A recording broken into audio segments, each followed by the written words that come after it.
Maulan na araw po sa ating lahat. Ngayon po ay araw ng Lunes, July 22, 2024 at update po muli tayo sa lagay ng ating panahon. Signal number 1 itinaas na po sa Eastern Mainland Cagayan at Northeastern Isabela dahil po sa paglakas ng bagyo.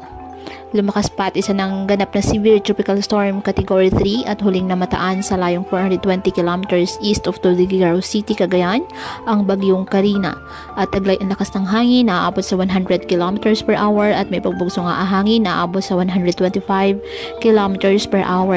At kumikilos ito pa northwestward ng mabagal. Ayon sa forecast track ng Pag-asa, manatiling malayo sa kalupaan ng ating bansa ang bagyong Karina at lalabas ito ng Philippine Area of Responsibility sa Miyerkules ng gabi o Huwebes ng madaling araw.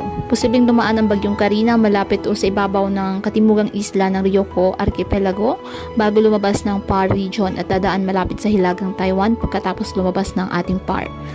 Simula sa Huwebes, kikilos ang Karina sa ibabaw ng East China Sea patungong timog silangang China. Sa ngayon, signal number 1 itinaas na po sa eastern portion ng mainland Cagayan at northeastern portion of Isabela. Apektado na ngayon ng mga pag-ulan at may bugso ng hangin ang Cagayan, Valley, Bicol Region, Aurora, Quezon at ibang bahagi ng Cordillera Administrative Region. Hanging habagat o southwest monsoon naman na nagdadala ng mga pag-ulan, La Union, Pangasinan, Benguet, Zambales, Bataan, Cavite, Batangas at Occidental Mindoro.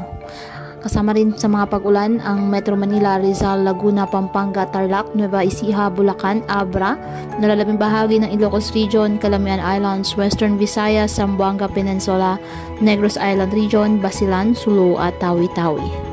Kaya patuloy po natin na pinag-iingat ang ating mga kababayan sa banta po ng mga pagbaha at pagguho ng lupa, lalo na po kapag may malalakas na ulan at ugaliin na magdala palagi ng payong o kahit anumang panangga sa ulan sa tuwing lalabas po ng ating mga tahanan. At yan po muna ang update sa lagay ng panahon ngayong araw. Muli patuloy po tayo na mag-ingat at palaging tandaan, God loves you. Stay safe and God bless.